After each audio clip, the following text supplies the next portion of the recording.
Hello Arsenal fans and welcome to the Gunners Forever video blog. I'm here as always, Alan, alongside Aaron and Sam. Today we're going to be talking about a few things, especially about the Bolton result. We're going to answer some questions from some fans, and we're going to also preview the Blackburn game that's coming up this Saturday. Well, we all saw what happened with Bolton.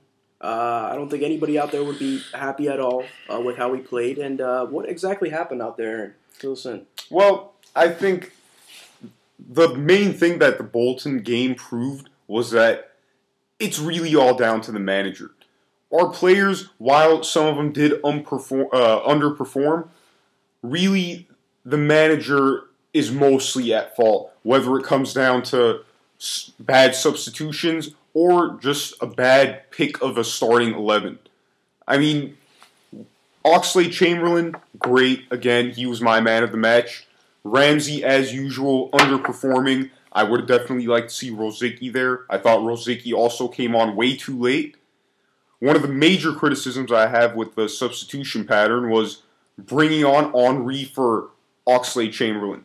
Now, the main issue I have with that is Oxlade-Chamberlain was constantly creating for our team. He was playing very positively, taking shots, taking on other players. And Walcott, meanwhile, was there not doing much, as usual, right?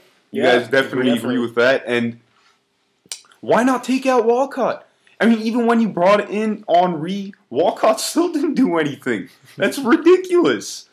And my underperformer, while I do have many criticisms about Walcott, would definitely be Aaron Ramsey. He just seemed like he was running out there for the sake of running. He wasn't contributing anything positive to our play. No incisive through balls.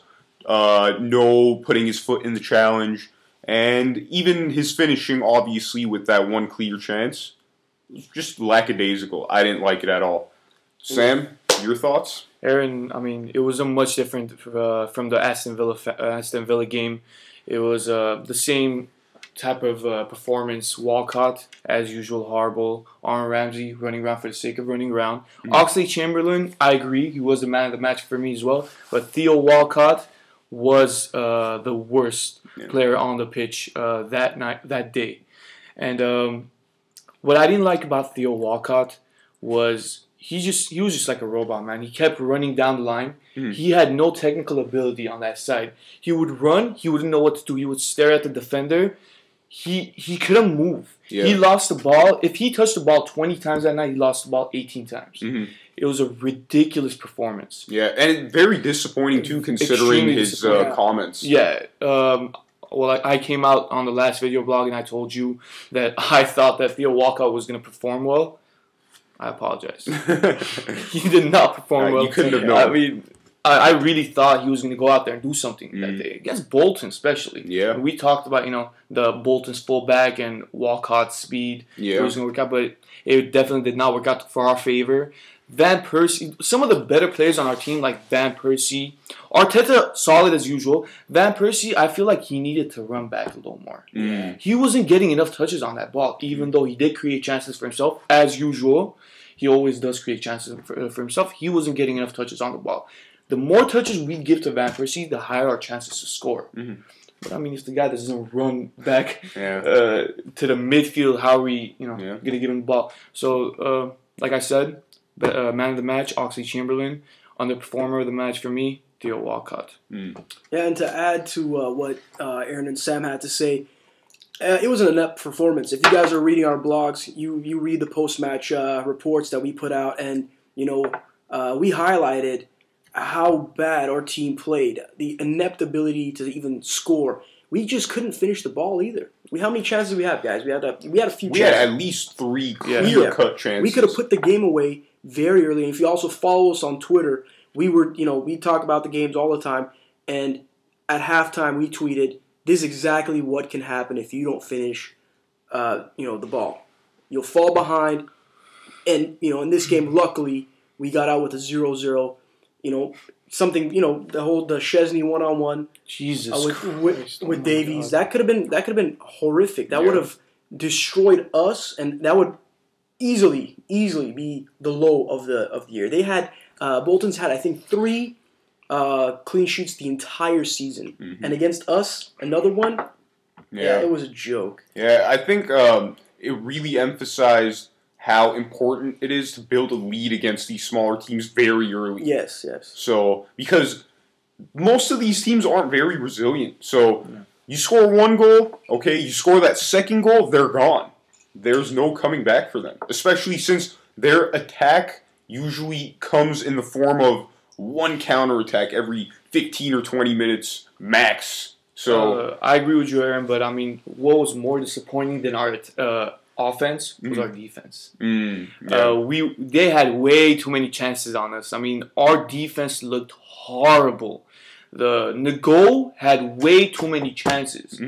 He just kept getting past our defenders. Yeah. And I mean, I don't think a team like Bolton should be having chances like that against us, Arsenal. It's just ridiculous. Yeah. Koscielny had an off day for once. He did, although I'm not going to say anything. Everyone has a shitty game, but true. Koscielny did not have a good game. I won't hold that against him. He doesn't deserve that. All right, exactly. Let's switch gears real quick to get away from all the depressing talk.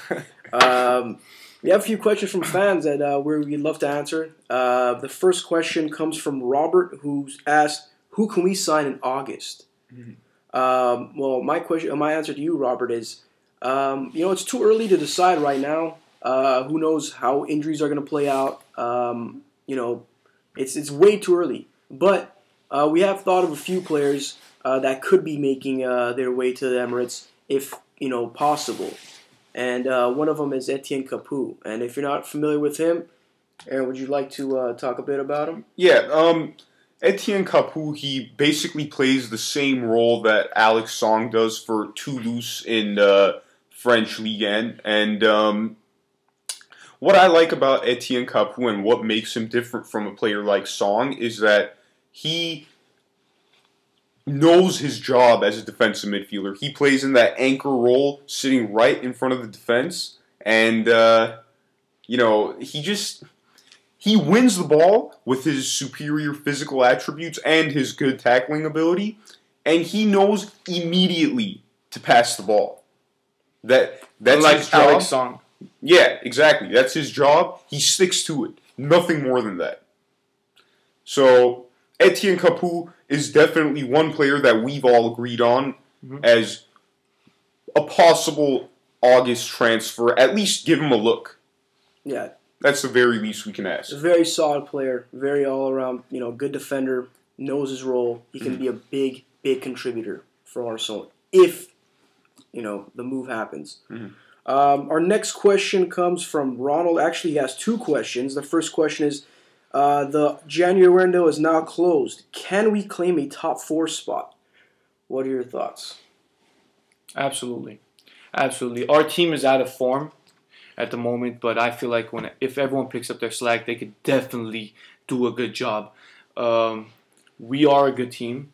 As hard as it is to believe right now at the form that we're at, but we are a good team. We can make it over Chelsea to the top 4. I mean, hopefully we beat Tottenham to it, but it doesn't look like our chances are, our chances are good at the moment. But, I definitely think that we can grab a top 4 spot. But if we don't, and we do lose Champions League, it will be disastrous for us. Oh, yeah, definitely. We're going to lose a lot. Yeah. Yeah, the money is a major thing that our club really counts on. What was ironic was the chairman actually came out and said it wouldn't be a disaster if we didn't make it. But Wenger came out and said, no, it will be a huge, huge disaster. It will be catastrophic. Because we lose that, we automatically lose the interest of some of these other players that want to come to play Champions League football at a high level. We can't offer them that, but teams like Tottenham's going to be able to, and that's disgusting. Yeah, that's a joke. Yeah, that's disgusting, and we really the Bolton game. Just going back on that, we really needed the 3 points there. We didn't get it, but there's still 14 games around there left and 15, 14 games left. Maybe we could turn it around. Yeah, maybe we could turn and it especially with the players that are going to be coming back. I mean, yeah, it's a high possibility. Guys. I'm telling you, we can make it happen. Mm-hmm. We just have to be on form. Yeah, we can't afford any more games like the Aston Villa and Bolton game. I mean, we didn't lose any points, but we can't perform the same way we performed in those games. Definitely. And Ronald's second question, he said, "Why do we sign Park if we can't use him? Was it only for jersey sales?" That's an interesting question, Ronald. You know, the way it looks right now, yeah. Definitely. The way it's looking right now, it does look like as if he was just a guy to sell more jerseys in Asia and, build a better Asian fan base. Obviously we went to Malaysia in the preseason, and now, we signed an Asian player. We signed Miyake. We've had, these few Asian players come in too. But the way it's looking, yeah, I'll agree. But, he should be going out on loan if Wenger doesn't plan on using him. He should maybe play some more games with the reserves. I don't know. I really don't understand the situation. I mean, he's featured maybe once or twice for the team. The first performance was against Bolton, I believe. Yeah, and he played a very decent game. But see, it was after that game where he looked completely off pace that maybe Wenger should have immediately loaned him out to a championship team. How old is he? He's 27? 28, I believe. 28. Yeah, I mean, come on. Loan him out for what? Yeah. He should be, close to his prime, if not in his prime. He's the captain of Korea. Yeah, come on. You loaning him out is not going to solve anything. Yeah. We need to use him. Yeah. But, I mean, what use do we have for him now? It's definitely a disastrous situation with Park. I don't know what's going to happen with him, but I mean, at least if he's generating income for the club. Why not, right? Yeah, I mean, so. It's not a bad thing if he's selling jerseys in Asia. I mean, more money for us for the transfer season, right? Yeah, well, hopefully. One can dream. And our last question comes from Moanish. He asked Steven. He asked about Steven Nzonzi from Blackburn. He asked, "Is he good enough as a potential transfer target?" He plays a center defensive midfield role, and Aaron, would you like to elaborate on that? Yeah, sure. Steven Nzonzi is also a player that I was pretty impressed with the first time I saw him play. But see, the one thing about Steven Nzonzi is he may have great ability on the ball and have amazing physical attributes, certainly enough to be an upper echelon defensive midfielder in the English Premier League. But he seems to, not be too consistent, as in he'll have one amazing game and a couple of ones where he's completely anonymous. And two, he doesn't seem to have the real fire in him to be a defensive midfielder or a upper echelon defensive midfielder. He doesn't have that dogness to him, And we already have a midfielder just like that, Abu Diaby, and I say, why would we buy one more, especially given that at this point, he's not better than Song, and if anything, maybe he can become a little bit more consistent and be at a similar level to Song, but it doesn't seem to be worth it, especially with inflated English transfer window prices. I don't see it happening, to be honest. What are your thoughts, Sam? I completely agree with what Eric said. Steven Nzonzi, I don't really see him as a good player in Arsenal. I don't think he's going to adapt to the way we play. Alex Song is a better player than him. Maybe Steven will do his job better, stick to his job description on the pitch better. Yeah. But no, Song overall is a better player. We don't need to spend money on him. Yeah, the money could be better spent elsewhere. Yeah, I'm kind of going to disagree with you guys and agree with you guys at the same time. Alex Song is better than him. I'll give him that, but I think as a defender, like Sam said, as a defender, Nzonzi, I think, can do a better job. Song likes to drift. He doesn't like to play his role. He likes to play make. If you guys saw the Bolton game, how many times did he have to give up the ball? 2 times. A few times. He's in crucial parts of the game, the guy gives up the ball or he makes a bonehead pass. I think there's maybe not Nzonzi, but I think there is other better defensive midfielders out there that we can get, like Etienne Capoue, who can play that role and just be an absolute monster. I know I like Song. I like Alex Song. I respect what he does for us. But sometimes you have to wonder, is he at caliber to start day in and day out for us? Mm-hmm. I just Song. Song. I don't believe we don't have any replacement for him on the team. Yeah, we don't have a replacement for him. That's true. But I think there's better targets out there that can do a better job than he can, at least defensively. Agree, yeah. At least defensively. Yeah. And switching gears once again, is our pre-match report here for the game against Bolton. We have Blackburn on Saturday, and there's a few things going on around there. Regarding Chris Samba, his whole situation. Will he play? Won't he play? What exactly is going on out there? What are your thoughts, guys? What do you think? Well, regarding whether or not he'll play, Steve Keane has already came out and said he's not going to. And,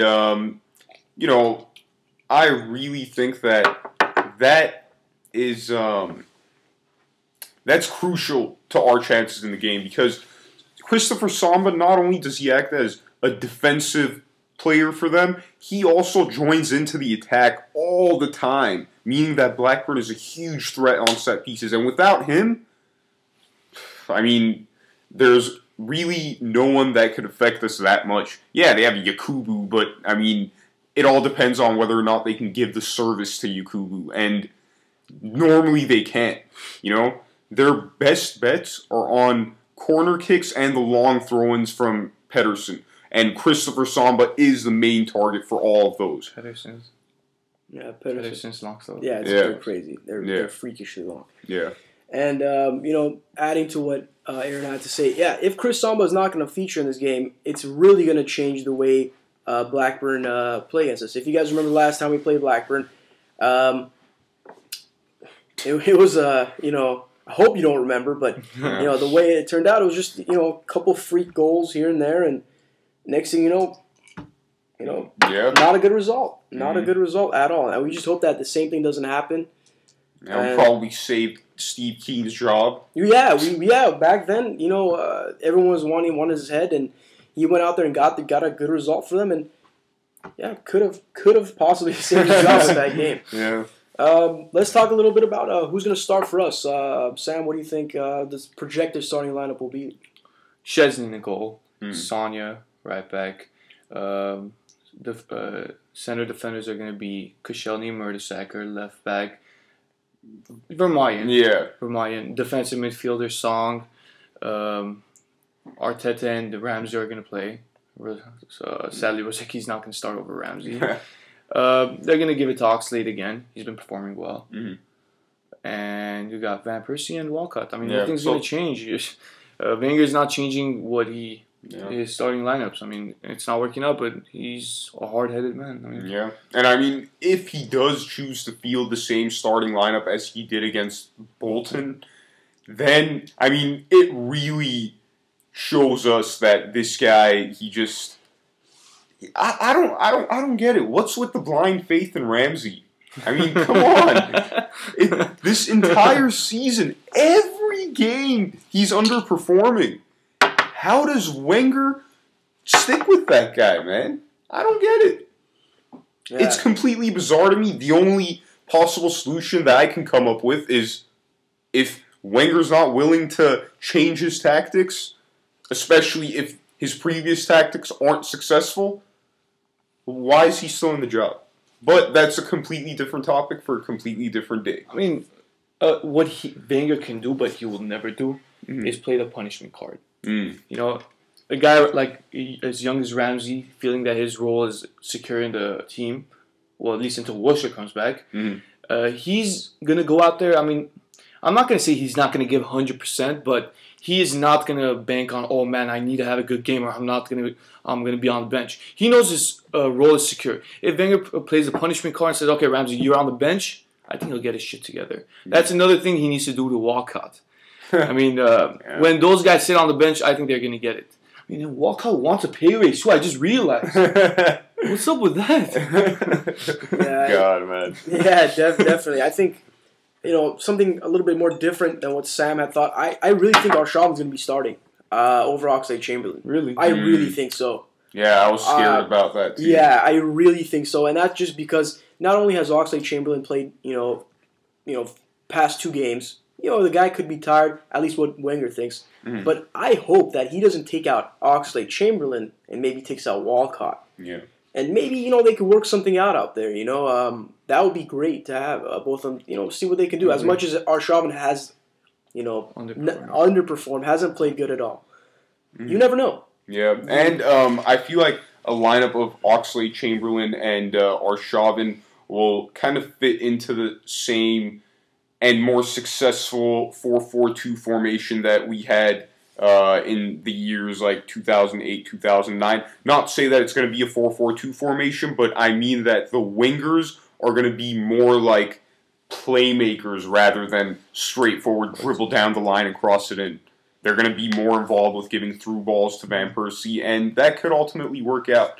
But that all depends on whether or not Oxlade-Chamberlain is paired with Arshavin, and I highly doubt that. Yeah. So, I also kind of want to see Ben Ayoun out there. I don't know about you guys. He hasn't played in a few games. He hasn't featured very heavily. But I would love to see him out there against Blackburn. Maybe neutralize the midfield or even play out on the wing. See what he can do. Yeah. If Ramsey's getting these many chances and Theo Walcott's getting these chances, I believe Rosicky and Ben Ayoun should be getting those chances as well. Just as many, because especially since they actually perform when they're given that opportunity. Mm-hmm. But definitely. Well, guys, anything else you guys have to say? That's about it. Yeah. Well, that's all from us. Be sure to like us on Facebook. The description box will have both our Twitter and our Facebook. Follow us, like us, love us, do whatever you want. And, catch us Tuesday for the next installment of the Gunners Forever video blog. And I'm Alan, and this is Sam and Aaron signing off. GunnersForever.com.